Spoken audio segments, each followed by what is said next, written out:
Alors nous organisons aujourd'hui les 40 ans du club. Donc, le club du FC Kouguin a été créé en 1982.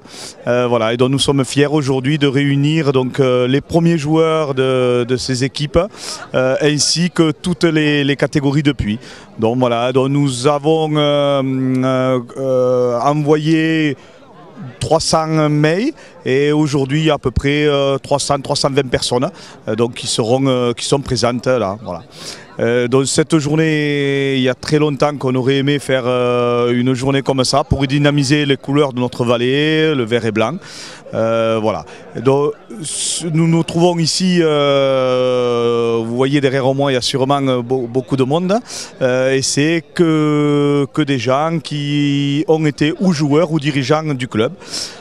Donc là ils sont en train sûrement de regarder, puisqu'on a fait une exposition de photos dans chaque vestiaire. Nous avons fait des photos par dizaines d'années. Donc de l'autre côté du vestiaire que vous ne voyez pas, il y a les vétérans qui ont commencé le club en 1979 à 82, et après le vestiaire juste derrière moi, donc il y a la dizaine, je dirais, glorieuse, où ils ont gagné pas mal de titres.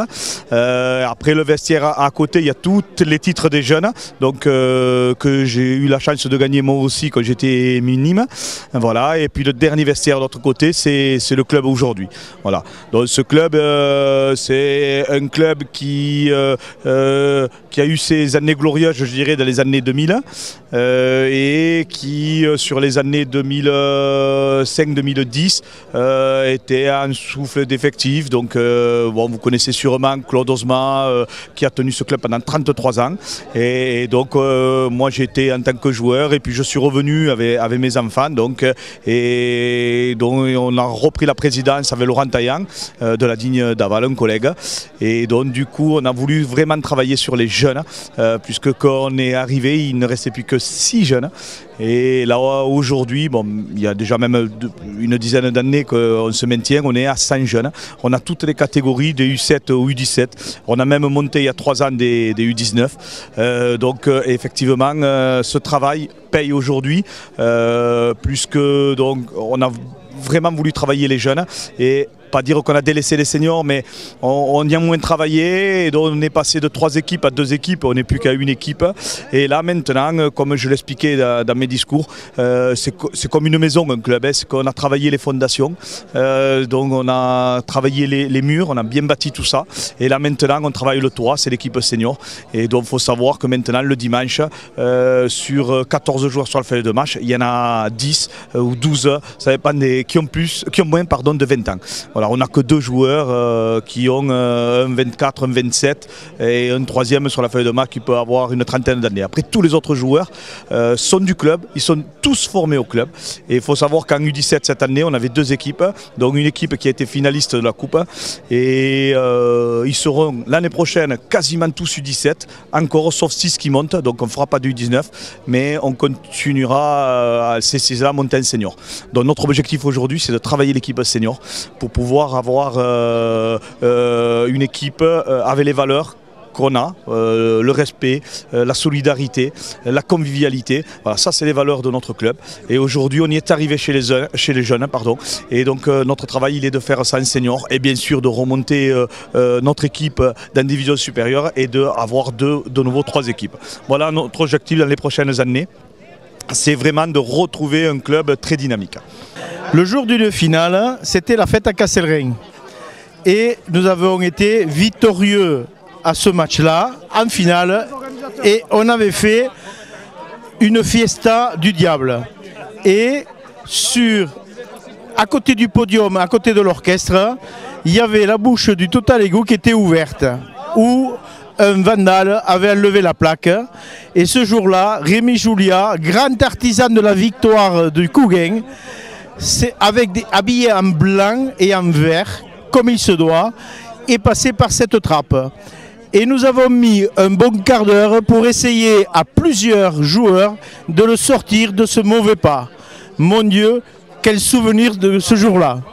Bon, Oui. salut Laurent. Salut Laurent. On est au 40 ans du Couguin. Merci d'être venu.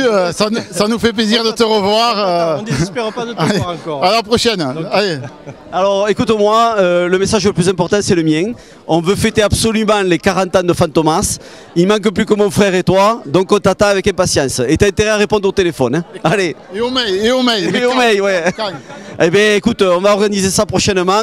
Sois vigilant à tes mails. Hein. Allez, on te remercie. Ciao. Tu nous appelles, on t'attend. Hein. Allez, ciao Laurent. Ciao. À bientôt. Ciao. Donc, cette belle journée, comme vous pouvez voir, elle a pu prendre forme grâce à nos sponsors, puisque aujourd'hui, vous le voyez sûrement derrière moi, donc il y a 4 coopératives qui se sont, suite à mon appel, qui se sont associées pour devenir les sponsors, pour nous financer une partie de nos dépenses. Donc les 4 coopératives, c'est Sieur d'Arc, où le président Pierre-Louis Farge est de la Digne d'Aval. Après, il y a la coopérative La Cavale, où le président Francis Pagès est aussi de la Digne d'Aval. Voilà. Et la 3e coopérative viticole, donc c'est ADJ, donc, où le président, c'est mon frère de la Digne d'Amont, c'est Jérôme Boyer. Donc les 3 présidents des 3 caves de Limoux sont de la vallée du Couguin. Voilà. Et la 4e coopérative, puisque c'est une coopérative, c'est l'Adresse. Alors c'est une coopérative immobilière, mais ça c'est une coopérative, où l'ancien joueur Stéphane Osma, qui est aussi natif de la Digne d'Amont, a voulu s'associer à la journée pour amener son apport financier. Donc on remercie ces 4 sponsors.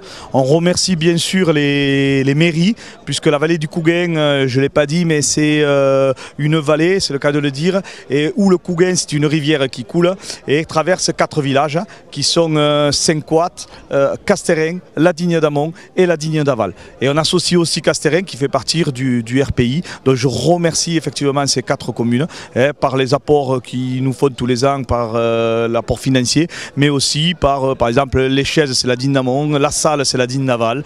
Voilà, toutes les mairies ont joué le jeu, donc un grand merci à tous ces mairies, ces élus.